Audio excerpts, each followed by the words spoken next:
नमस्कार, जय हिंद, वंदे मातरम। मित्रों, आप सबका पुनः एक बार फिर से उज्ज्वल क्लासेज आरटीपी में हार्दिक स्वागत है। मैं भागवत त्रिपाठी आप लोगों के लिए जो आज टॉपिक लेकर आए हैं वह कक्षा 9th के विद्यार्थियों के लिए है।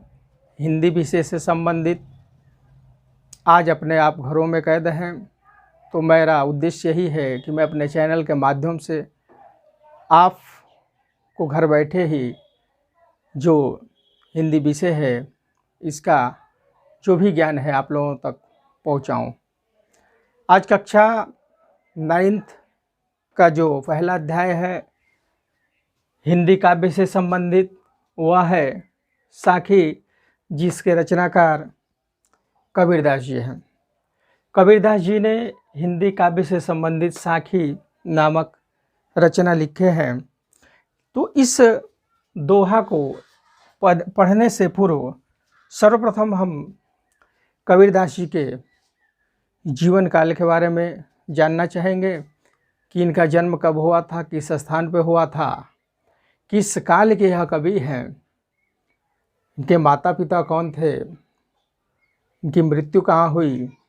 तो आइए सर्वप्रथम हम इनके जीवन काल के बारे में समझें, क्योंकि जीवन परिचय से संबंधित 3 नंबर का क्वेश्चन पेपर में पूछा जाता है। कबीरदास जी का जीवन परिचय आपने 9th में ही याद कर लिया, तो आगे आपका 11th यानी 11 कक्षा में भी पहला जो चैप्टर है कबीरदास जी का ही लिखित चैप्टर है। तो अगर अभी आपने जीवन परिचय याद कर लिया तो समझिए कि आगे आने वाले जो भी कक्षाएं हैं उसमें इस कवि से संबंधित कोई भी जीवन परिचय होगा तो आपको आसानी से याद हो जाएगा। जो कबीरदास जी हैं इनके जीवन के बारे में मैं बताना चाहता हूं, क्योंकि हिंदी जो साहित्य है, हिंदी साहित्य का जो इतिहास है, जिसके रचनाकार आचार्य रामचंद्र शुक्ल जी हैं, तो उन्होंने हिंदी साहित्य के इतिहास को 4 भागों में बांटा था। वीरगाथा काल, भक्ति काल, रीतिकाल और आधुनिक काल। तो इन चारों कालों में से यह जो कबीरदास जी हैं यह किस काल के कवि हैं, तो कबीरदास जी भक्ति काल के कवि हैं। जैसे क्वेश्चन आ जाता है कि कबीरदास जी किस काल के कवि हैं, तो कबीरदास जी भक्ति काल के कवि हैं। अब भक्ति काल को 2 भागों में बांटा गया, एक निर्गुण काव्यधारा और एक सगुण काव्यधारा। यानी उसमें से हिंदी साहित्य के जो भी कवि थे 2 भागों में जाते थे। कुछ कवि जो है निर्गुण काव्यधारा का आश्रय लिए थे और कुछ कवि सगुण काव्यधारा का आश्रय लिए थे। तो भक्ति काल के निर्गुण काव्यधारा के ज्ञानाश्रयी काव्यधारा के शाखा के प्रवर्तक कवि अर्थात जनक जिनको कह लिया जाए, कबीरदास जी के जन्म स्थान को लेकर के विद्वानों में मतभेद है। जिसे आप थोड़ा सा समझ लेंगे यहाँ पे, जो भक्ति काल है,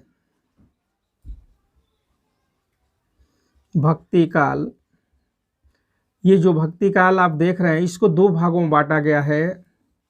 एक हो जाएगा निर्गुण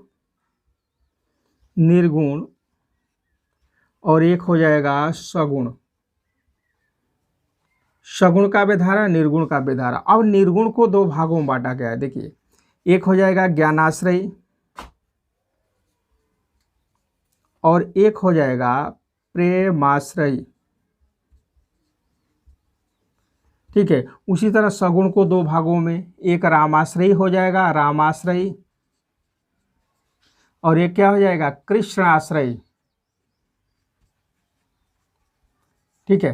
तो अब ये जो भक्ति काल है, भक्ति काल के ही कवि हैं कबीरदास जी। भक्ति काल के निर्गुण काव्यधारा के ज्ञानाश्रयी शाखा के प्रतिनिधि कवि अर्थात जिनको जनक कह ले। ज्ञानाश्रयी काव्यधारा को ही क्या कहा गया है, संत काव्यधारा भी कहा गया है। ठीक है, संत काव्यधारा भी कह सकते हैं। अर्थात संत काव्यधारा किसको कहा गया है, तो ज्ञानाश्रयी शाखा को कहा गया है। प्रेमाश्रय को सूफी काव्य धारा कहा गया है। अगर प्रेमाश्रय को पूछा जाए तो क्या कहा गया है? सूफी काव्य धारा। तो चलिए हमको ये पढ़ना है कबीरदास जी का जीवन परिचय। तो इनका जीवन परिचय सर्वप्रथम क्या करेंगे, आप जीवन परिचय हेडिंग लिखेंगे और लिखेंगे कि भक्ति काल के निर्गुण काव्य धारा के ज्ञानाश्रयी या संत काव्य धारा के प्रतिनिधि कवि कबीरदास जी के जन्म स्थान को लेकर के विद्वानों में मतभेद है। ठीक है, कुछ विद्वानों के अनुसार कबीरदास जी का जन्म मगहर में बताया जाता है। कुछ विद्वान कहते हैं कि नहीं, कबीरदास जी का जन्म आजमगढ़ में हुआ था।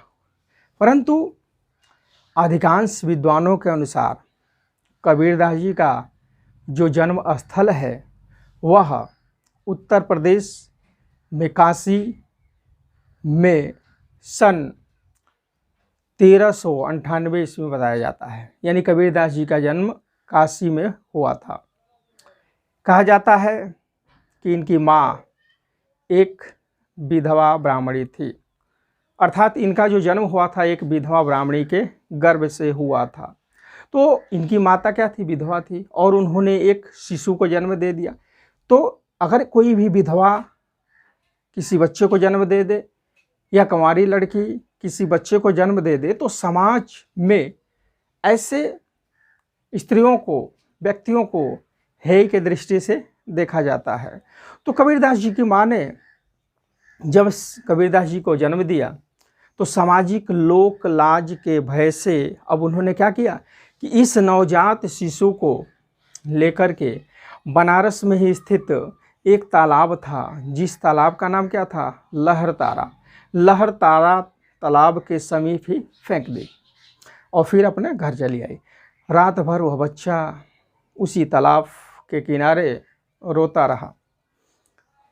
सुबह हो गई तो प्रातःकाल होते ही दो जुलाहा दंपत्ति नीरू और नीमा नामक व्यक्ति घूमने के लिए आए थे। वह दोनों पति पत्नी दंपत्नी जब उस तालाब के समीप आए तो उन्होंने एक बच्चे की रोने की आवाज़ को सुना। फिर उस बच्चे के पास गए और फिर उस बच्चे को उन्होंने गोद में उठा लिया और उस बच्चे के वास्तविक माता पिता कौन है इसका उन्होंने चारों तरफ खोजबीन किया, परंतु वास्तविक माता पिता की जानकारी न होने पर नीरू और नीमा नामक दंपत्ति ने उस बच्चे को उठाकर अपने साथ लेकर अपने घर चले गए और अपने ही घर जाकर के उस बच्चे का पालन पोषण करने लगे। वह बच्चा अब उनके ही घर पलने लगा, बढ़ने लगा। धीरे धीरे समय गुजरता गया, वह बच्चा उन्हीं के घर रहने लगा। जुलाहे का कार्य करता था, कढ़ाई बुनाई का उनका जो भी कार्य था वह कार्य करते थे। जब यह 20 साल के हो गए कबीरदास जी तो इनके मन में अवचेतना जागृत हुई, अर्थात ईश्वरीय शक्ति का साक्षात्कार हुआ और इनके मन में वैराग्य की भावना उत्पन्न होने लगी। कबीरदास इसके बाद बहुत से साधुओं के मंडली में एक स्थान से दूसरे स्थान पर जाने लगे और समाज में जो कुछ भी परिस्थितियों को वे देखते थे तो उस पर कुठाराघात करते थे, उस पर कठोर प्रहार करते थे। कहा जाता है कि कबीरदास पढ़े लिखे व्यक्ति नहीं थे। इन्होंने स्वयं स्पष्ट शब्दों में अपने बारे में कहा है कि मस कागद छो नहीं कलम गयो नहीं हाथ। कबीरदास जी ने कहा कि मस कागद छुओ नहीं कलम गयो नहीं हाथ, अर्थात मैंने ना तो कागज को छुआ है और ना ही कभी कलम मेरे हाथों में आई है। तो इस पंक्ति से स्पष्ट होता है कि कबीरदास जी पढ़े लिखे व्यक्ति नहीं थे। यह समाज में भ्रमण किया करते थे एक स्थल से दूसरे स्थल पर। यह जो है 1 महीना 2 महीना रहा करते थे। समाज में जो कुछ भी परिस्थितियां होती थी उसको देख करके और लोगों को सचेत करते थे, लोगों को बताते थे कि यह पूरा ब्रह्मांड के जो रचनाकार हैं वह ईश्वर एक है, वह हर एक कण कण में विद्वान है, हर एक घट घट में उस परमात्मा का वास है। अतः हमें हिंसा नहीं करनी चाहिए, जीवों पर दया करनी चाहिए। वह भ्रमण करते हुए देखे कि जो हिंदू वर्ग के लोग हैं तमाम तरह की पूजा करने का ढोंग रचते हैं, मंदिर में अगरबत्ती घुमाते हैं, पत्थर की पूजा करते हैं और घर आकर के स्त्रियों को प्रताड़ित करते हैं, मांस मछली मदिरा का भक्षण करते हैं। तो उनको ये अच्छा नहीं लगा। उन्होंने स्पष्ट शब्दों में हिंदुओं को फटकार लगाया कि पाहन पूजे हरि मिले तो मैं पूजूं पहाड़, जासे घर की चाक भले पीस खाए संसार। हे हिंदुओं, तुम पत्थर को पूजते हो, तो अगर यदि पत्थर के पूजने से वह हरि मिल जाए, परमात्मा मिल जाए, तो उस पत्थर से तो भाई जो मंदिर में पत्थर है जिसके सामने अगरबत्ती घुमाते हो, तो उस पत्थर से तो भाई बढ़िया है कि चलो हम लोग पहाड़ को पूजे, क्योंकि पहाड़ भी तो क्या है, पर्वत ही पत्थर ही है।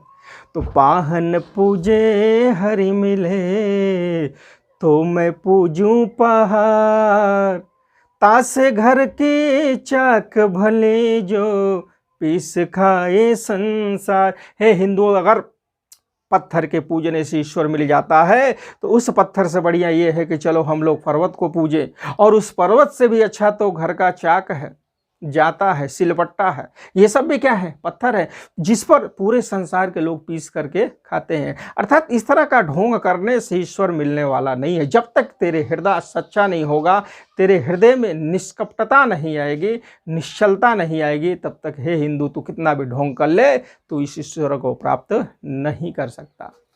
इसी तरह वो भी जब मुसलमानों कि मस्जिद में पहुंचते हैं तो देखते हैं एक मुसलमान भी क्या करते हैं, ईश्वर को प्राप्त करने के लिए ढोंग करते हैं। घर आकर के गाय को काटते हैं, मुर्गा मुर्गी को काटते हैं, यानी कि हिंसा करते हैं। तो उन मुसलमानों को फटकार लगाते हुए कबीरदास जी ने कहा है कि कंकर पाथर जोड़ के मस्जिद लियो बनाए, कांकर पाथर जोड़ के अरे मस्जिद लियो बनाए, ता चढ़ी मुल्ला वाक दे क्या बहरो हुआ खुदा। हे मुसलमानों, कंकड़ और पत्थरों को जोड़ जोड़ के तुमने मस्जिद का निर्माण कर लिया और उस मस्जिद के ऊपर चढ़ करके चिल्ला रहे हो अल्लाहु अकबर अल्लाहु अकबर। क्या हुआ, खुदा बहरा हो गया है? क्या हुआ, परमात्मा बहरा हो गया है जिसको सुनाने के तो लिए तुम वाक लगा रहे हो? पहले के ज़माने में जब लाउड स्पीकर नहीं हुआ करता था तो मुस्लिम लोग परमात्मा को रिझाने के लिए मस्जिद के ऊपर चढ़ करके अल्लाहु अकबर चिल्लाया करते थे। अब तो ये लग रहा है कि आज के युग में लोग लाउड स्पीकर के माध्यम से अल्लाहु अकबर चिल्ला रहे हैं। लग रहा है कि परमात्मा पहले से भी ज़्यादा बहरा हो गया है। अर्थात ये भी क्या है, ढोंग है। जब तक हमारे हृदय में लोगों के प्रति प्रेम उत्पन्न नहीं होगा, जीवों के प्रति दया उत्पन्न नहीं होगा, एक भाईचारा की भावना उत्पन्न नहीं होगा, चोरी हत्या पाप जैसी परिस्थितियां जब तक हमारे हृदय में विद्यमान रहेगी, हे मुसलमानों, तुमको ईश्वर की प्राप्ति कभी नहीं हो सकती। उसी तरह उन्होंने साधुओं को भी फटकार लगाया, कह रहे हो साधु लोग बड़े बड़े टीका लगा लिए हो, मोटे मोटे रुद्राक्ष का माला पहन लिए हो और ऊपर से गेरुआ वस्त्र पहन करके अब बकरे जैसी दाढ़ी बढ़ा लिए हो। ये क्या है, ढोंग नहीं, ये तो क्या है? ये सब करने से ईश्वर मिलेगा? साधुओं को फटकार लगाए कि मन न रंगाए रंगाए जोगी कपरा मन न रंगाए, रंगाए जोगी कपरा दढ़िया बढ़ाए जोगी हो गईला बकरा। उन्होंने कहा है कि हे साधुओं, तुम्हारा आंतरिक जो हृदय है ईश्वर के भक्ति रूपी रंग में रंगा नहीं है। ऊपर से गेरुआ वस्त्र, जो रंगा हुआ वस्त्र है, इसको धारण कर लिए हो, बकरे जैसी दाढ़ी बढ़ा लिए हो, तिलक लगा लिए हो, और तुम्हारा मन सच्चा नहीं है। मन में लोगों के प्रति आक्रोश की भावना है, छल कपट की भावना है, लालच की भावना है। तो यह सब चीज़ें जब तक रहेगी और कितना भी ऊपर से तुम ढोंग कर लो, तुम्हें ईश्वर की प्राप्ति नहीं हो सकती है। तो कुल मिलाकर उन्होंने कहा है कि ईश्वर ढोंग करने से नहीं मिलता है। ईश्वर कब मिलता है कि सच बराबर तप नहीं, झूठ बराबर पाप, जाका हृदय साच है ताके हृदय आप। उन्होंने कहा है कि सत्य के बराबर कोई पुण्य नहीं, झूठ के बराबर कोई पाप नहीं। जिस मनुष्य का हृदय सच्चा है उस मनुष्य के हृदय में ईश्वर का निवास होता है। इसलिए उन्होंने समाज को सुधारने का प्रयत्न किया है, इसलिए उनको समाज सुधारक भी कहा गया है। तो अब प्रश्न ये आता है कि जब कबीरदास पढ़े लिखे व्यक्ति नहीं थे तो फिर इनकी रचना हिंदी साहित्य में कैसे आई। तो देखिए, कबीरदास जी जब समाज में जाते थे, समाज की परिस्थितियों को देखते थे, तो इनके आंतरिक हृदय से एक आगाज उत्पन्न होता था, एक भाव उत्पन्न होता था जिसको यह गाते थे। और इनका एक शिष्य था जिसका नाम क्या था, धर्मदास। और धर्मदास सब चीज़ों को लिखता था। कहा जाता है कि कबीरदास जी का विवाह लोई नामक एक स्त्री के साथ हुआ था, जिसका एक और नाम धनिया बताया गया है। उस स्त्री को कुछ विद्वान ये कहते हैं कि वह उनकी शिष्या थी, लेकिन अधिकांश विद्वान यही कह चुके हैं कि कबीरदास जी का उनके साथ विवाह हुआ था, जिससे पुत्र और पुत्री यानी कमाल और कमाली नामक इनको पुत्र और पुत्री की प्राप्ति हुई। कबीरदास जी के जो शिष्य थे धर्मदास, इन्होंने इनकी सभी वाणियों को संग्रहित किया और संग्रहित करके एक काव्य का निर्माण किया जिसका नाम क्या है, बीजक। बीजक, कभी कभी क्वेश्चन ये आता है कि बीजक के रचनाकार कौन है। तो बीजक के रचनाकार कबीरदास जी हैं। कभी भी आता है तो बीजक का रचनाकार कौन होगा, कबीरदास जी। और बीजक के 3 पाठ हुए हैं, साखी, शबद और रामायणी। साखी, शबद और रामायणी, यह 3 पाठ है और 3 ही इनकी रचना मानी गई है, जिसमें से अधिकांशतः बीजक नामक ये काव्य को पूछा जाता है कि बीजक के रचनाकार कौन है। कबीरदास की जो भाषा है वह भाषा एक मिली जुली भाषा है, क्योंकि पढ़े लिखे व्यक्ति ये नहीं थे और साधु सन्यासियों के साथ रहा करते थे। एक स्थल पर ये लोग जाते थे तो 6-6 महीना, साल भर रह जाया करते थे, और वहाँ की जो भाषाएं थी उस भाषाओं को इतने महीने, इतने वर्षों तक रहने के बाद ये लोग आत्मसात कर लेते थे, ग्रहण कर लेते थे, याद कर लेते थे।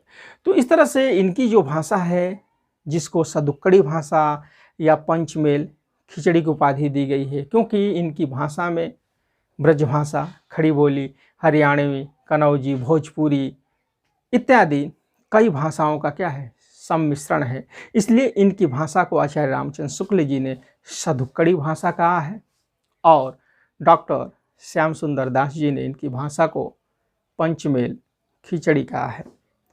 तो कबीरदास जी को भाषा का डिटेक्टर किसने कहा है? तो भाषा का डिटेक्टर कबीरदास जी को आचार्य हजारी प्रसाद द्विवेदी जी ने कहा है। कबीरदास जी को भाषा का डिटेक्टर क्यों कहा गया? क्योंकि कबीरदास जी का भाषा पर मानो जबरदस्त और पूर्णतः अधिकार प्राप्त था। इसलिए आचार्य हजारी प्रसाद द्विवेदी जी ने कबीरदास जी को भाषा का डिटेक्टर कहा है। अब क्वेश्चन ये आता है कि ज्ञानाश्री काव्य धारा के जनक कौन है, तो कबीरदास। संत काव्य धारा के जनक कौन है, तो कबीरदास। कबीरदास जी के गुरु कौन है, ये अधिकांशतः प्रश्न आता है कि कबीरदास जी के गुरु का नाम बताइए। तो कबीरदास जी के गुरु का नाम क्या है, रामानंद। काशी मो मैं प्रकट हो रामानंद चेताए, इस तरह से कबीरदास जी ने अपने गुरु के बारे में बताया है। तो कबीरदास जी का जो हिंदू गुरु है वो कौन है, रामानंद। और रामानंद को ही कबीरदास जी ने अपना गुरु स्वीकार किया है। लेकिन कुछ मुस्लिम वर्ग के जो लोग हैं वह शेख तकी को इनका गुरु मानते हैं। कहा जाता है कि रामानंद जी इनको अपना शिष्य स्वीकार नहीं करते थे। तो प्रत्येक दिन रामानंद जी गंगा के तट पर स्नान करने के लिए जाते थे। तो कबीरदास जी ने एक बार मन में प्रण कर लिया कि मैं आज इनको गुरु बनाकर ही रहूँगा। तो वह जो है गंगा में उतरने वाली जो सीढ़ियाँ हैं उसी सीढ़ियों पर जाकर के लेट गए। उधर से रामानंद जी अपने शिष्यों के साथ आ रहे थे, इनके ऊपर ही इनका रामानंद जी का पैर पड़ा और उनके मुख से राम राम शब्द निकल गया। तो उसी राम नाम शब्द को इन्होंने अपना गुरु मंत्र मान लिया और उनको अपना शिष्य मान लिया, उनको अपना गुरु मान लिया, सॉरी। तो इस तरह से देखा जाए तो रामानंद जी के लगभग 12 शिष्य बताए गए हैं और कबीरदास जी भी रामानंद जी के ही शिष्य हैं। इसके बाद रैदास भी आते हैं, नानक भी आते हैं, हरिदास आते हैं। तो कई शिष्यों का एक मंडली है जो 12 है और यह सभी 12 शिष्यों में कबीरदास जी का भी सर्वश्रेष्ठ स्थान प्राप्त है। कबीरदास जी के समय में एक अंधविश्वास इस पूरे समाज में प्रचलित था। कुछ लोग कहते थे कि मगहर में जो व्यक्ति मरता है उसे नरक की प्राप्ति होती है और जो काशी में मरता है उसे स्वर्ग की प्राप्ति होती है। कबीरदास जी ने इस बात का खंडन किया। उन्होंने लोगों को समझाया कि कहीं से मरने पर मोक्ष या नरक या स्वर्ग की प्राप्ति नहीं होती, सर्वप्रथम कर्म सही होना चाहिए। इस अंधविश्वास का खंडन करने के लिए जब उनका जीवन का अंतिम क्षण आ गया तो कबीरदास जी कहाँ चले गए, मगहर में चले गए और मगहर में ही जाकर के उन्होंने इस अपने पार्थिव शरीर का परित्याग सन 1518 ईस्वी में किया। यानी कबीरदास जी टोटल कितने वर्ष तक जीवित रहे, तो टोटल जो है कबीरदास जी 120 वर्ष तक जीवित रहे हैं। यानी 120 वर्ष तक का इनका जन्म समय है, यानी कि पूरी अर्धवायु है। जब इनकी मृत्यु मगहर में हो गई तो दोनों वर्गों के लोगों में अर्थात हिंदू और मुसलमानों में क्या हो गया, झगड़ा उत्पन्न हो गया।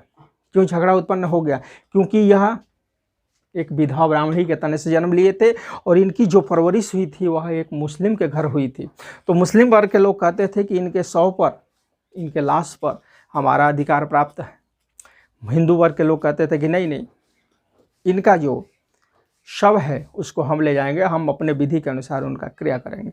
दोनों संप्रदायों के बीच में जब झगड़ा उत्पन्न हो गया तो कहा जाता है कि एक बार हवा के झोंकों से इनके शव से कफन जो है उड़ गया कफन हट गया और उनका जहाँ पे लाश था वहाँ पे पुष्प राशि मिली, अर्थात वह जो शव था वह पुष्प के ढेर में परिवर्तित हो गया। जिस पुष्प राशि को दोनों संप्रदाय के लोगों ने आपस में आधा आधा बांट लिया और मुस्लिम वर्ग अपने जो है धर्म के अनुसार उस पुष्प को दफनाए, हिंदू वर्ग के लोग उस पुष्प को अपने विधि के अनुसार उसका क्रियाक्रम किए। तो इससे स्पष्ट होता है कि कबीरदास जी को मोक्ष की प्राप्ति होगी। इनकी 3 रचना हमने बताया, साखी, शबद और रामायणी, जो बीजक नामक काव्य में संग्रहित है। कबीरदास जी के मरने के बाद एक क्वेश्चन ये आता है कि कबीरदास जी के मरने के बाद इनकी राजगद्दी किससे प्राप्त हुई, तो आपका आंसर होगा कमाल, अर्थात इनके पुत्र को। ये बिल्कुल गलत होगा क्योंकि इनकी गद्दी इनके पुत्र को नहीं बल्कि इनके शिष्य धर्मदास को प्राप्त हुई थी। तो कबीरदास जी के मरने के बाद इनकी जो राजगद्दी है वह इनके ही शिष्य धर्मदास को प्राप्त हुई। तो आइए हम कबीरदास जी के जीवन के बाद इनके द्वारा रचित कुछ रचनाओं को पढ़ते हैं। चलिए, कबीरदास जी का आप लोगों ने जीवन परिचय पढ़ लिया। इनका जन्म जो है 1398 और मृत्यु 1518 ईस्वी में हुआ था। अब इनके द्वारा रचित जो साखी है, जो साक्षी संस्कृत शब्द का तद्भव रूप है, साखी। साखी संबंधित जो ये पहला आपका दोहा है, इस दोहा को हम पढ़ते हैं और इसका व्याख्या करते हैं। चलिए। सतगुरु हम सोरी झिकरी, एक कहा पर संग। सतगुरु हम सोरी झिकरी, एक कहा पर संग। बरसा बादल प्रेम का, भीज गया सब अंग। सर्वप्रथम क्या करेंगे, आप संदर्भ लिखेंगे कि प्रस्तुत जो यह दोहा है, प्रस्तुत दोहा कबीर दास द्वारा विरचित साखी नामक शीर्षक काव्य से लिया गया है, जिसमें गुरु की महिमा का वर्णन किया गया है, गुरु की महत्वता को प्रतिपादित किया गया है, समझाया गया है। सदगुरु हमसे रीझ करी, एक कहा प्रसंग। यानी कबीरदास जी इस दोहा में कहते हैं कि मेरे सदगुरु ने हमसे रीझ कर, रीझ मने प्रसन्न होना। सतगुरु हम सूरीझ करी, एक कहा प्रसंग। मेरे सदगुरु ने मुझ पर प्रसन्न होकर के एक मुझे महत्वपूर्ण बात बताई, एक मुझसे प्रसंग कहा, एक महत्वपूर्ण बात कहा। क्या कहा कि सदगुरु हम सूरीझ करी, एक कहा प्रसंग। बरसा बादल प्रेम का, भीज गया सब अंग। मेरे सदगुरु ने एक दिन मुझ पर प्रसन्न हो करके एक महत्वपूर्ण बात बताई। वह महत्वपूर्ण बात क्या थी? श्री राम नाम की प्राप्ति, अर्थात हम श्री राम को, ईश्वर को कैसे प्राप्त करें, वह रहस्यमय बात मुझसे बताई, जिसकी बातों को सुन करके बरसा बादल प्रेम का, भीज गया सब अंग। उनकी बातों को सुन करके ऐसा लग रहा था कि जैसे प्रेम रूपी बारिश मुझ पर हो रही हो। उनके मुख से ईश्वर का बखान सुन करके, रहस्यमय बातें सुन करके ऐसा प्रतीत हो रहा था कि जैसे बादलों से प्रेम की वर्षा हो रही हो, और उस प्रेम रूपी बारिश में मानो मेरा प्रत्येक अंग भीग गया हो। भीज गया सब अंग, अर्थात उस प्रेममयी बातों में मानो मेरा पूर्णतः जितना भी शरीर है वह भीग गया हो, अर्थात मेरा शरीर आत्म विभोर हो गया हो, आत्मसात हो गया हो। देखेंगे एक बार और।